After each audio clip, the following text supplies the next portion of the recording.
Mes parents sont revenus de Dubaï sans ma fille de 8 ans. Au début, j'ai cru que j'avais mal compris. Puis ils m'ont dit qu'ils l'avaient laissée avec Carlos parce que, selon eux, c'était le mieux pour Lucia. Je n'ai pas crié à ce moment-là. J'ai sorti mon portable, ouvert les documents que j'avais enregistrés et commencé à chercher des moyens de la faire revenir. Je suis arrivée à l'aéroport international de Mexico à 11h12 du matin avec un café glacé dans une main et un petit bouquet de marguerites dans l'autre. Je l'avais acheté parce que Lucia a toujours aimé les fleurs. Elle les glisse entre les pages de ses livres et les oublie. Des semaines plus tard, elle les retrouve séchées et s'en réjouit comme si elles étaient neuves. Lucia n'a pas de téléphone portable, elle a 8 ans. Elle oublie encore de bien fermer son sac à dos et s'étonne ensuite quand ses crayons tombent. C'est pourquoi j'étais debout devant les portes d'arrivée, scrutant chaque visage. C'était un court voyage avec des dates fixes. Départ vendredi soir, retour mercredi. Mes parents l'avaient présenté comme une opportunité familiale. Mes parents étaient là, ma sœur Andrea, son mari Daniel, leurs enfants Valeria et Matteo, et Lucia. Laura, tu restes. Repose-toi. Tu travailles trop, m'avait-il dit. Je les avais crus. Ce n'était pas que je leur faisais entièrement confiance, mais Lucia était heureuse et je voulais être une mère capable de dire oui à quelque chose de grand, même si je ne pouvais pas me le permettre. J'avais traité le permis de sortie pour ces jours précis, avec une copie de l'ordonnance de garde en ma faveur. J'avais pris des photos de l'autorisation, des passeports, de la réservation et des messages. En tant que mère célibataire, j'avais appris à conserver des preuves. Les portes s'ouvrirent. Les gens commencèrent à sortir en groupe. Puis je vis ma famille. D'abord ma mère, les cheveux coiffés et un sourire qui n'atteignait pas ses yeux. Mon père était à ses côtés. Andrea venait derrière avec ses lunettes de soleil sur la tête. Daniel tirait une valise cabine et regardait le sol. Valeria et Matteo étaient fatigués, traînant leurs petites valises. Je souris par réflexe. Puis je dis à mes parents, Andrea, Daniel, Valeria et Matteo, Lucia n'est pas venue. Je fis un pas en avant. Et ma petite fille, demandai-je. Ma mère n'était pas contrariée. C'était la première chose qui m'avait effrayée. Pas ses mots, mais son calme. Laura, ne sois pas comme ça, répondis-je, baissant la voix. Je ne suis pas comme ça du tout. Je vous demande où est ma fille. Andrea laissa échapper un petit rire gêné, comme si je faisais une scène prématurément. Valeria se frotta les yeux. Elle était épuisée. Elle regarda ma mère, puis moi, et dit presque dans un murmure, Lucia est restée là-bas un instant. Mon esprit essaya de traiter cette phrase comme si elle pouvait avoir une explication normale. J'attendais que quelqu'un dise qu'elle était sur un autre vol, qu'il y avait eu un problème de billets, qu'elle était avec le personnel de la compagnie aérienne. Personne ne dit rien. Je regardai mon père. Elle ne vient pas avec vous? Il soupira. Nous en avons parlé à la maison. Nous n'en avons pas parlé ici. Où est Lucia? Andrea s'approcha trop près. Laura, ne monte pas ça ici. Je suis venue pour Lucia. Pas pour toi. Ma mère essaya de me toucher le bras. Tout va bien. Matteo, à moitié endormi, dit, elle est avec Carlos. Ma mère le fit taire d'un regard. Je fixai Matteo car un instant je n'avais pas compris ce qui venait de se passer. Je veux dire, Carlos, mon ex-mari, l'homme qui pendant des années avait été plus un nom sur des papiers qu'une présence réelle. 3 ans sans la voir, 3 ans sans appel, sans pension alimentaire, sans anniversaire, sans demander des nouvelles de l'école, sans savoir si elle dormait encore avec la lampe allumée. Lucia se souvenait à peine de lui. Quand quelqu'un le mentionnait, elle fronçait les sourcils comme si elle essayait de localiser un personnage d'une histoire qu'elle avait lue il y a longtemps. Je regardais Andrea. Ils ont laissé Lucia avec Carlos. Laura est avec son père, dit-elle. Ce n'est pas un étranger. Ma mère pinça les lèvres. Nous avons tous pensé que c'était le mieux pour elle. Ma bouche était sèche. Le mieux pour elle, c'est de la laisser dans un autre pays sans sa mère?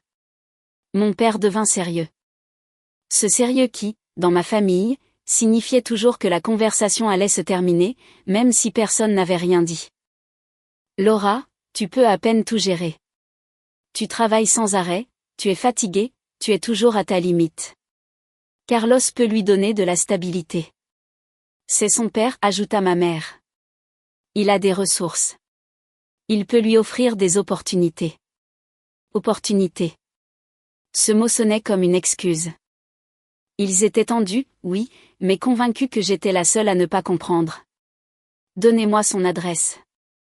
Andrea secoua la tête. Non, donnez-moi son numéro de téléphone. Non, dit mon père. Tu ne vas pas y aller et causer des problèmes. Je veux ma fille. Ma mère plissa les yeux. Nous l'avons fait pour aider. Nous pensions que tu comprendrais plus tard, comme s'ils pouvaient tous décider pour ma fille ensemble et ensuite me le faire savoir. Je sortis mon portable, mes mains tremblaient, mes bougies m'aidaient. J'appelai l'ancien numéro de Carlos. Ça tomba directement sur la messagerie. Je recomposai, de nouveau la messagerie. Je me détournai parce que si je continuais à regarder leur visage, je ne pourrais pas penser. J'ouvris Google et tapai son nom. Je ne l'avais pas cherché comme ça depuis longtemps. Maintenant, il était partout. LinkedIn, articles d'affaires, photos d'événements. Carlos serrant la main d'homme en costume. Je continuai à faire défiler jusqu'à ce que je voie une publication datant d'il y a 2 heures. C'était une photo dans un endroit élégant, trop éclairé, avec des tables blanches et de hautes fenêtres. Carlos souriait, son bras autour d'une petite fille en robe rose. Lucia, ses cheveux, ses épaules rentrées, la façon dont elle restait immobile quand elle essayait de ne pas pleurer. Je sentis mon corps s'affaiblir. Le texte parlait de famille, de bénédiction et de nouveaux départs. Carlos n'avait même pas pris un après-midi de mardi pour appeler sa fille, mais maintenant il la présentait comme faisant partie de sa vie. Derrière moi, Andrea dit, « N'exagère pas, Laura. » Je me retournai lentement.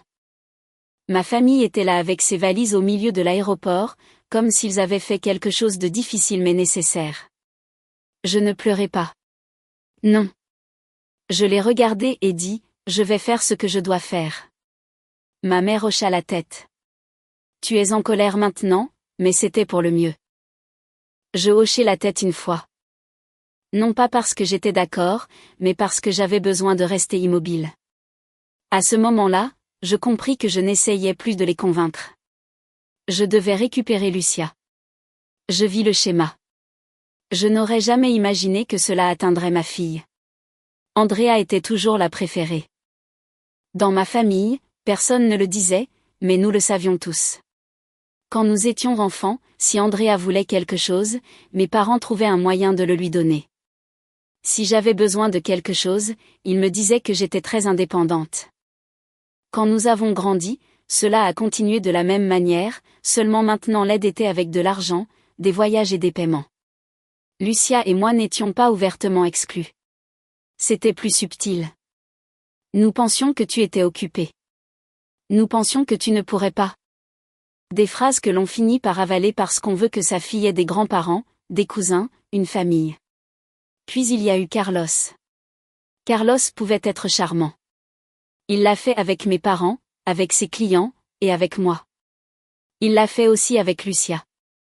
Par courtes rafales, il jouait avec elle, prenait des photos de lui comme s'il était un père exemplaire, puis retournait à son portable. Nous nous sommes séparés quand Lucia avait 4 ans. L'année précédant le divorce fut un désastre. Carlos apparaissait, disparaissait, promettait des choses et les annulait ensuite. Lucia n'arrêtait pas de demander quand son père viendrait. Et je lui disais bientôt parce que je ne savais pas quoi faire de l'espoir d'une petite fille. Le divorce a eu lieu quand elle avait 5 ans. La garde m'a été accordée. Carlos avait des droits de visite, une pension et des horaires. Sur le papier, tout semblait sérieux. Dans la vraie vie, il a disparu. Pas de week-end, pas de vacances, pas d'appel, pas de soutien. Lucia a cessé de demander de ses nouvelles, non pas parce que ça ne lui faisait pas mal, mais parce que les enfants apprennent à s'adapter quand les adultes échouent. J'ai continué à travailler. Je suis professeur de lycée dans une école de Mexico. J'aime mon travail, même si cela me coupe parfois le souffle. Être professeur et mère célibataire, c'est comme vivre une vie de calcul. Nous vivions dans un vieil immeuble avec un contrat de location à l'ancienne, le genre que l'on chérit car on sait qu'on n'en trouvera jamais d'autre. Toutes les 2 semaines, il fallait prendre une décision sur ce à quoi s'attendre. Puis mes parents ont annoncé Dubaï. Ils l'ont dit négligemment, comme quelqu'un qui dit qu'il va à Cuernavaca pour le week-end. Je me souviens avoir pensé que ce n'était pas normal. Dubaï sonnait comme si quelqu'un d'autre payait, et il y avait trop de vols pour si peu de jours. Puis ils ont dit qu'ils voulaient emmener Lucia. Pas moi, seulement Lucia. C'était étrange, mais Lucia était excitée. Dubaï lui semblait venir d'une autre planète. De très grands bâtiments, des piscines, le désert, des petits déjeuners avec beaucoup de choses, des photos avec ses cousins. Je ne pouvais pas lui offrir cela, alors j'ai dit oui. J'ai signé l'autorisation pour les jours exacts. J'ai fait des copies, préparé sa valise et étiqueté ses vêtements comme si elle allait au camp. J'ai aussi gardé un petit carnet pour qu'elle y colle des fleurs, des tickets ou tout ce qu'elle voulait. Pendant le voyage, j'ai essayé de lui parler juste assez pour l'écouter. Chaque fois, quelqu'un répondait par une excuse. Il est à la piscine. Il mange. Elle est fatiguée. Elle est heureuse, Laura. Laisse-la en profiter. Andrea a envoyé des photos. Elle dégustait une glace, elle était à l'hôtel, elle était avec ses cousins. Elle avait l'air souriante sur certaines photos, sérieuse sur d'autres, mais je me suis dit que c'était normal, qu'elle était fatiguée, que j'étais sa mère, pas une détective. Plus tard, j'ai découvert que Carlos avait parlé à mes parents pendant des semaines. Il leur avait dit que j'étais débordée, que Lucia avait besoin d'une meilleure vie et qu'il pouvait payer tout ce qu'il fallait. Il a également payé une partie de leur voyage. Ils ne l'ont pas vu comme un achat. Ils l'ont vu comme une aide. Debout là, devant les portes d'arrivée, j'ai enfin compris. Le voyage avait aussi été un moyen de la faire sortir du Mexique. J'ai essayé une fois de plus de le faire de manière pratique. Dis-moi juste où elle est, dis-je. Assez doucement pour que Valeria et Matteo n'entendent plus rien. Une adresse, un numéro de téléphone, n'importe quoi. Personne ne me répondit. Ils avaient déjà décidé que j'étais le problème. Puis je fis quelque chose que ma famille n'avait jamais toléré. Je demandai de l'aide devant d'autres personnes. Je m'approchai du personnel de l'aéroport et expliquai ce qui se passait. Ils ont alors demandé le soutien de la sécurité et de la garde nationale. J'avais mon téléphone portable, l'autorisation de voyage, les messages, et la résolution de garde et tutelle enregistrée au format PDF. J'ai prononcé la phrase de la voix la plus claire possible. Ma fille mineure a quitté le pays avec une permission limitée et n'est pas revenue. Le visage de l'agent changea. Elle me demanda mon nom, mon âge, ma destination, qui voyageait avec elle et quel avait été l'accord. Je ne lui racontais pas ma vie. Je lui donnais des dates, départ vendredi, retour mercredi. Permission limitée. La jeune fille n'est pas revenue. Je lui montrai la lettre, la résolution et les captures d'écran. Mes parents ont dû penser que quelqu'un allait me dire de me calmer et que nous devions régler ça en famille. Ce ne fut pas le cas. 2 autres personnes arrivèrent. Nous voulions juste aider, dit ma mère. C'est une affaire de famille. Mon père répétait qu'il n'y avait pas besoin de faire une scène. Andrea laissa échapper des rires offensés. Daniel suivait derrière, silencieux. Les autorités n'étaient pas là pour comprendre nos ressentiments. Elles étaient là parce qu'une fille n'était pas revenue. Je m'assis sur une chaise en plastique, mon portable sur les genoux. Mon genou tremblait de façon incontrôlable. Un agent revint vers moi et m'expliqua que la compagnie aérienne ne pouvait pas me donner d'informations privées, mais qu'il avait confirmé quelques informations de base aux autorités. Lucia n'avait pas embarqué sur le vol de retour. C'était ça. Ce n'était pas une correspondance manquée, ce n'était pas un malentendu. Puis quelque chose se produisit qui remit enfin tout en ordre. Mon père, en essayant de se justifier, montra des messages où Carlos parlait de couvrir les dépenses et de les indemniser pour les désagréments. Il incluait un numéro de téléphone, une adresse et le nom de l'immeuble où, selon lui, Lucia serait en sécurité. J'ai aussi compris que mes parents lui avaient donné son passeport. Ce n'était pas une preuve complète de tout, mais c'était suffisant pour comprendre que cela n'avait pas été improvisé. Je me levais trop vite. J'ai besoin d'une copie de ces données. Ils ne voulaient pas me la donner. L'agent leur demanda de coopérer. Ma mère commença à pleurer, mais pas à cause de Lucia. Elle pleurait parce qu'on la traitait comme quelqu'un qui avait fait quelque chose de mal. Ils me donnèrent l'adresse, un immeuble, une zone, un numéro de téléphone. Voir une adresse à Dubaï écrite sur un morceau de papier me sembla absurde, bien trop peu pour trouver une fille. Ils prirent ma première déclaration et me dirent d'élargir la plainte devant le ministère public. Ils m'ont également dit de tout garder, de ne pas supprimer les messages et d'informer l'ambassade du Mexique. Pendant qu'ils parlaient encore à ma famille, je m'écartai et composai le numéro. Ça sonna 2 fois. Laura, dit Carlos sans sembler surpris. Il prononça mon nom comme s'il s'acquittait d'une tâche ennuyeuse. Passe-moi Lucia. Il y eut une pause. Elle est occupée. Elle a 8 ans. Passe-la moi. Une autre pause. Puis il adoucit sa voix. Elle est calme. Ne la perturbe pas. Tu l'as fait sortir du Mexique sans me le dire. Tu ne l'as pas vue depuis des années. C'est ma fille, dit-il. Je ne l'ai pas volée. J'ai la garde. Le permis était pour des jours exacts. Je ne vais pas discuter de ça au téléphone. Pourquoi maintenant, Carlos? Un répit. Parce que je peux lui offrir une meilleure vie. Stabilité, opportunité. Tu as beaucoup lutté. Ce mot encore. Opportunité. Ça ne sonnait plus comme de l'aide pour moi. Tu ne la connais pas. J'en sais assez. Tu ne sais pas qu'elle a besoin d'une lumière allumée quand elle a peur. Laura, n'en fais pas une plus grosse affaire. Et il raccrocha.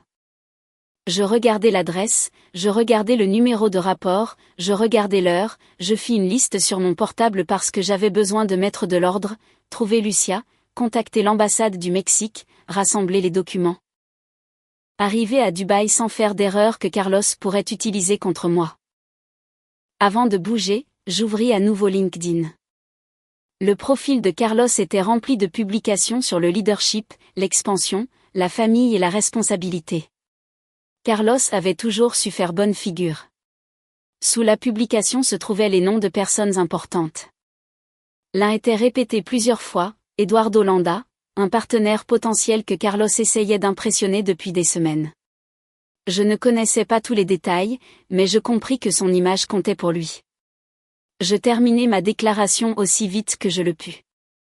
Puis je me rendis à un comptoir de compagnie aérienne, ouvris l'application de ma banque et achetai le vol le plus proche pour Dubaï. Je partais cette nuit-là avec une escale.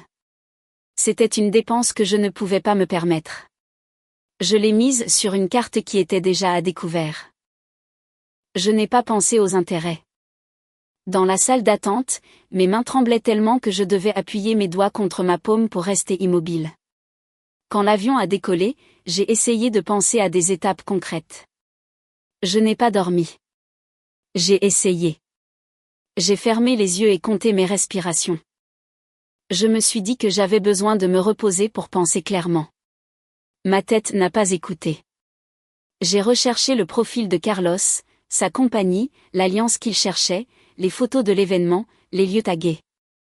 D'après les publications, j'ai compris que ce n'était pas juste un dîner, c'était une réunion de 3 jours et le dîner de clôture était le vendredi soir. Ce n'était pas un plan, c'était la seule fenêtre qui me restait. J'ai également cherché les coordonnées de l'ambassade du Mexique aux Émirats Arabes Unis. Elle était à Abu Dhabi, pas à Dubaï. J'ai enregistré le numéro d'urgence.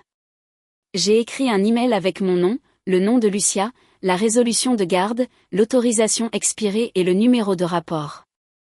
J'ai joint des documents depuis l'avion avec Internet qui fonctionnait mal et mes mains maladroites. Entre l'escale, les salles d'attente, le décalage horaire et les nuits blanches, j'ai perdu la notion du jour. Chaque heure était une heure pendant laquelle Carlos pouvait agir le premier. Quand je suis enfin arrivé à Dubaï, mon corps ne répondait plus de la même manière. Il y avait un fort soleil, du vert partout, et le sentiment que tout coûtait plus cher que ce qui était annoncé. J'ai quitté l'aéroport avec l'adresse écrite sur un morceau de papier et la tête à l'envers. L'adresse existait. Cela ne signifiait pas que cela fonctionnerait pour moi. Avoir une adresse ne signifiait pas savoir où était Lucia. Je ne pouvais pas perdre des heures à discuter à la réception pendant que Carlos décidait de l'emmener ailleurs. Je suis resté dehors un instant et je suis retourné vérifier LinkedIn. Puis une nouvelle publication est apparue il y a quelques minutes. L'événement continuait. C'était une photo brillante dans un salon d'affaires. Des tables blanches, une lumière chaude, des gens bien habillés, des verres sur les tables. Carlos souriait trop, et dans un coin, à demi tournée, se trouvait Lucia portant une robe que je reconnus. Elle semblait raide, les épaules hautes, comme une petite fille à qui on avait dit de ne pas bouger. Le poste avait un emplacement. Je lus le nom de l'endroit 2 fois. Puis je montai dans un taxi et le dis. Quand nous arrivâmes, je réalisai rapidement que je n'allais pas entrer. Sécurité à l'entrée, liste d'invités, employés se déplaçant discrètement. Je portais toujours les mêmes vêtements que j'avais portés à l'aéroport de Mexico. Ses cheveux étaient en désordre, son visage avait l'air fatigué et elle avait les yeux de quelqu'un qui n'avait pas dormi. Le garde me regarda poliment, mais son visage disait non. Je n'ai pas discuté. Je savais ce qui se passerait si je commençais à crier. Ils allaient me jeter dehors avant que je puisse faire quoi que ce soit d'utile. Je suis retourné au taxi et j'ai regardé l'entrée par la fenêtre.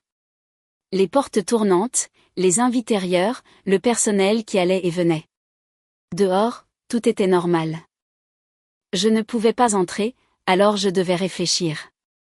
J'ouvris LinkedIn. Je fis une publication publique. Ce ne fut pas long, c'était une déclaration claire. Mon nom, le nom de Lucia, la garde en ma faveur, l'autorisation de voyage limitée, la mineure non revenue, le rapport déposé, la documentation disponible.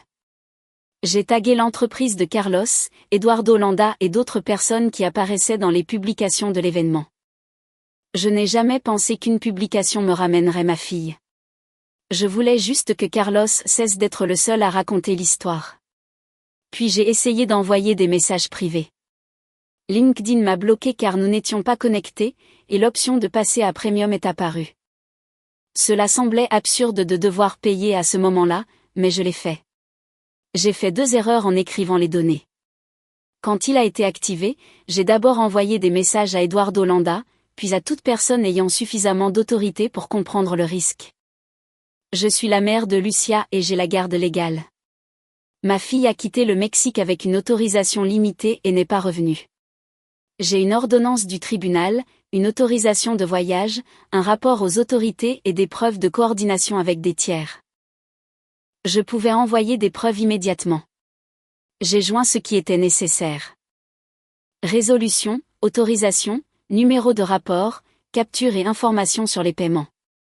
Je ne voulais pas discuter avec Carlos, je voulais que les autres voient ce qui se passait. Quelques minutes plus tard, j'ai reçu un appel d'un numéro inconnu. C'était une femme qui a dit qu'elle travaillait avec l'équipe de l'événement. Il m'a demandé si je pouvais prouver ce que j'avais écrit. J'ai dit oui et j'ai transféré les documents. Il ne m'a rien promis, il a juste dit, attendez à proximité et n'essayez pas d'entrer. Ce n'était pas suffisant, mais c'était quelque chose. Pendant que j'attendais, quelqu'un de l'ambassade m'a appelé. Elle m'a parlé avec prudence, me demandant de ne pas affronter Carlos seul, de suivre ma position, d'avoir mes documents prêts, et si je parvenais à récupérer Lucia avec moi, de me rendre immédiatement dans un endroit sûr et de maintenir la communication. Il m'a également expliqué quelque chose qui m'a laissée encore plus froide. Rien ne serait automatique. Il ne suffisait pas de dire qu'elle était sa mère. J'avais besoin de documents, de calme et d'éviter de faire une erreur que Carlos pourrait utiliser contre moi. J'ai posé mon téléphone sur mes genoux et j'ai regardé l'entrée. Les minutes passaient, puis d'autres. La climatisation du taxi fonctionnait constamment. Mon pied n'arrêtait pas de bouger. Puis il y eut du mouvement. Un groupe d'hommes sortit ensemble. Costumes impeccables, pas rapides, visages tendus. L'un d'eux était Eduardo Landa. Je l'avais reconnu sur les photos. Il ne s'arrêta pas. Il monta dans une voiture avec 2 autres et ils partirent. Je ne bougeais pas, Lucia n'était pas sortie. Les portes continuaient de s'ouvrir et de se fermer. L'après-midi traîna. Puis Carlos sortit seul, son téléphone portable à la main. La mâchoire dure. Il ne semblait plus à l'aise. Il ressemblait à quelqu'un qui essayait de contenir une crise. Il s'arrêta sur le trottoir, écrivit quelque chose, fit quelques pas, revint et écrivit à nouveau. Puis il est rentré. Quelques minutes plus tard, les portes s'ouvrirent. Lucia est sortie en tenant la main d'une femme qu'elle ne connaissait pas. La femme ressemblait à une assistante ou une nounou.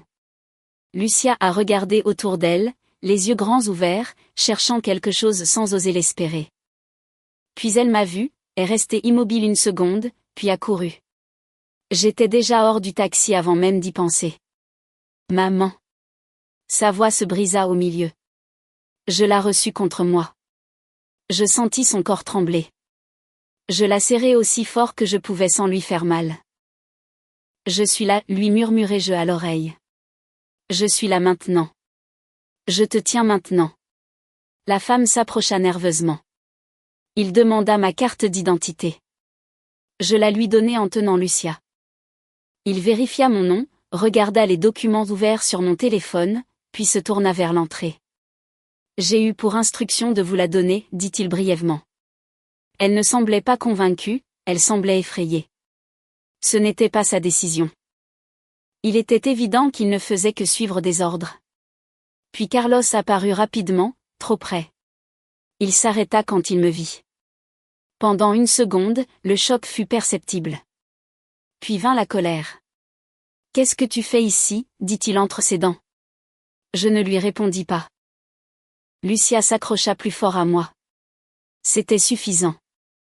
Je la serrai contre mon flanc et retournai au taxi. Carlos parla derrière nous. Il me dit des choses qui sonnaient comme un avertissement et une menace à la fois. Il aurait pu appeler la sécurité, mais il ne l'a pas fait. Il y avait trop de monde qui regardait. J'ai fermé la porte et les verrouillé. J'ai donné au chauffeur l'adresse que l'ambassade m'avait donnée pour me rendre à Abu Dhabi et je lui ai demandé de partir. Lucia tenait toujours ma main. Sa respiration se faisait par petits halètements puis revenait. Ses yeux étaient gonflés. « Allons avec les gens du Mexique, lui dis-je.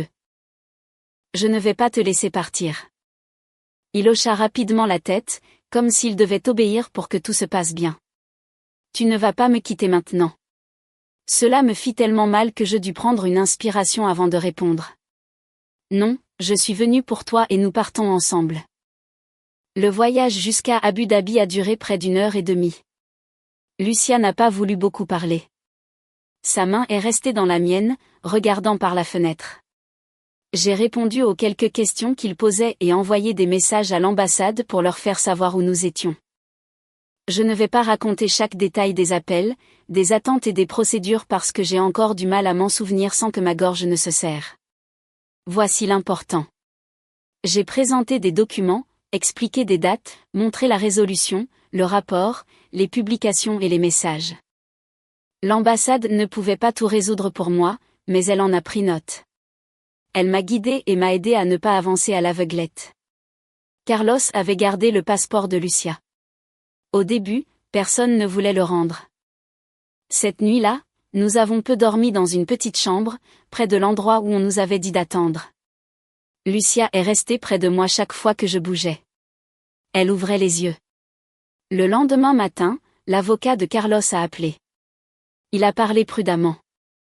Je voulais savoir quels documents il avait envoyés, à qui, et s'il prévoyait de déposer une plainte au Mexique. Je ne lui ai pas répondu plus que nécessaire. J'ai répété que Lucia devait revenir avec moi. Quelques heures plus tard, lorsque Carlos a réalisé qu'il ne pouvait plus gérer l'affaire comme une photo d'entreprise, il a envoyé le passeport avec une assistante. Il ne l'a pas fait par conscience, il l'a fait parce qu'il y avait déjà trop de monde qui regardait. Ce ne fut pas rapide.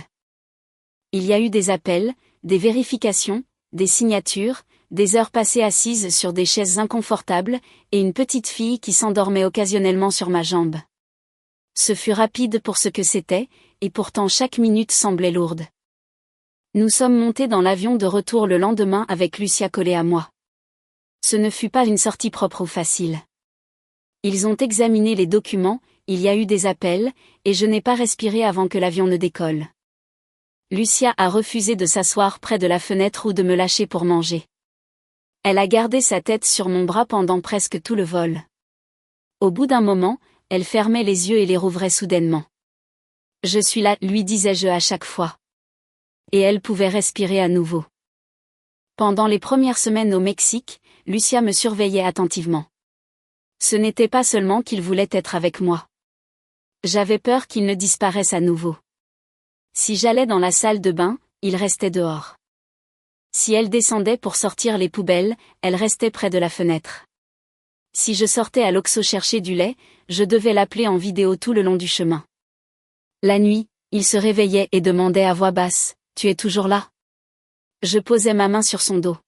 « Oui, je suis là. Je ne pars pas. » Il ne m'a pas tout dit d'un coup. Il m'a dit des choses au hasard. Quand elle pouvait, elle me disait que la femme de l'événement était une nounou engagée par Carlos, qui était presque toujours avec elle. Carlos apparaissait pour les photos, pour les repas, pour les moments où d'autres adultes regardaient. Puis il partait. Elle m'a dit qu'elle avait pleuré plusieurs fois, mais en silence, comme si être triste pouvait lui causer des ennuis. Il m'a aussi dit quelque chose qui m'a laissé froide. Ils avaient répété. Si quelqu'un demandait, il devait dire « Je veux être avec mon père ». Je devais dire « Je suis très heureuse ici ». Je devais dire « Mon père est très bon avec moi ». Ils le lui ont fait pratiquer comme s'il s'agissait de répliques. Ils lui ont aussi dit que j'étais d'accord et qu'il n'avait qu'à bien se comporter pendant quelques jours. Au début, je ne pouvais pas passer devant une valise sans pâlir. Je ne voulais dormir chez personne. Je ne voulais pas que mes parents laissent des messages à la porte. Si quelqu'un sonnait, il se figeait. Nous sommes allés voir un pédopsychologue. La thérapie a aidé, mais lentement. Il y a eu de petites avancées. Une nuit, il a dormi 4 heures d'affilée. Un jour, elle a voulu aller à l'école toute seule. Un autre après-midi, elle a ri à nouveau parce qu'un tas de couleurs est tombé de son sac à dos et a dit que ça ressemblait à des confettis. J'ai pleuré après, seule dans la cuisine. 6 mois plus tard, Lucia va mieux. Elle n'était plus la même qu'avant, pas entièrement, mais elle rit. Dort plus. Retrouve lentement sa confiance. Parfois, il vérifie encore où je suis sans rien dire. Je la laisse regarder. Je lui montre par mes actions que je suis toujours là. Mes parents et Andrea ont subi des conséquences. Daniel a également été convoqué parce qu'il était là et est resté silencieux. Ce n'étaient pas les conséquences que l'on imagine quand on brûle de rage, mais elles étaient réelles. Il y a eu une enquête pour interférence avec la garde et pour détention d'une mineure en dehors des termes autorisés.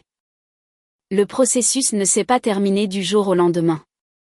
Il y a eu des mesures restrictives et des frais juridiques qu'il ne pouvait plus éviter. Ma mère a essayé de m'envoyer des lettres. Elle disait qu'ils avaient tout fait par amour, que j'étais ingrate, qu'un jour je comprendrais. Je ne leur ai pas répondu. Mon père appelait depuis des numéros que je ne reconnaissais pas. Andrea écrivait de très longs emails disant que j'avais détruit la famille. Certains oncles ont voulu jouer les médiateurs. Je leur ai dit qu'il n'y avait rien à négocier tant qu'ils ne reconnaîtraient pas ce qu'ils avaient fait. Ils ne se sont jamais excusés de m'avoir enlevé Lucia. Ils parlaient de ce qui leur arrivait, presque jamais de ce qu'ils avaient fait à ma fille. Pendant longtemps, ils ont dit que j'avais brisé la famille. Je n'avais plus la force de continuer à prétendre que c'était une famille saine. Carlos a vite compris que le dossier de preuve était dangereux pour lui. La garde, l'autorisation limitée, les messages, les paiements, les publications et la façon dont il avait utilisé Lucia lors d'un événement professionnel. Il a également compris qu'il n'était pas dans son intérêt d'avoir des problèmes chaque fois qu'il entrait au Mexique. Son avocat est devenu beaucoup plus raisonnable lorsqu'il a perdu le contrôle de l'histoire. En matière pénale, la procédure est restée ouverte et il y a eu des mesures restrictives. En matière familiale, le tribunal a clairement indiqué qu'aucun contact avec Lucia ne pouvait avoir lieu sans autorisation et supervision. Sur le plan financier, Carlos a accepté de payer les arriérés de pension, les frais de justice vérifiés et une compensation financière dans le cadre de l'accord. Cela ne m'a pas rendu riche, cela m'a juste donné de l'air. La pension mensuelle a été fixée à 38 000 pesos sur la base de revenus que Carlos ne pouvait plus cacher, déposés par des voies formelles, sans contact direct avec moi ou Lucia. Toute communication devrait passer par des avocats et être soumise à ce que le tribunal déterminerait. La peur de l'argent n'a pas disparu du jour au lendemain, mais elle a diminué. J'ai pu payer la thérapie sans avoir à me soucier du budget alimentaire. J'ai pu changer les serrures. J'ai pu prendre des décisions avec un peu plus de calme. Pas toujours par peur des 2 prochaines semaines. Les gens me demandent parfois si je regrette d'avoir exposé Carlos, d'avoir impliqué les autorités et d'être allé à Dubaï sans attendre que quelqu'un d'autre ne résolve le problème. Je ne regrette pas d'avoir fait confiance à des gens qui m'avaient déjà montré de nombreuses fois ce que j'étais pour eux. Mais aller chercher Lucia, non, je ne l'ai pas vécu comme une victoire. Je n'ai pu respirer que lorsque Lucia est retournée dormir dans son lit. Mes parents disaient que Lucia serait mieux sans moi. Aujourd'hui, elle est dans sa chambre, faisant ses devoirs avec des fleurs séchées glissées entre les pages d'un livre. Elle laisse toujours son sac à dos à moitié ouvert. Il vient toujours me chercher quand la maison est trop silencieuse. Pendant longtemps, ma fatigue a servi d'excuse pour qu'ils disent que je ne pouvais pas gérer ma fille. Il m'a fallu du temps pour comprendre qu'être fatiguée ne faisait pas de moi une moins bonne mère. Maintenant, quand Lucia jette un coup d'œil depuis sa chambre pour voir si je suis toujours dans le salon, je ne lui fais pas de discours. Je lève les yeux, lui dis que je suis là, et la laisse me regarder aussi longtemps qu'elle en a besoin. Certaines nuits, c'est suffisant, d'autres non. Mais les décisions concernant Lucia passent par moi, comme elles auraient dû le faire depuis le début.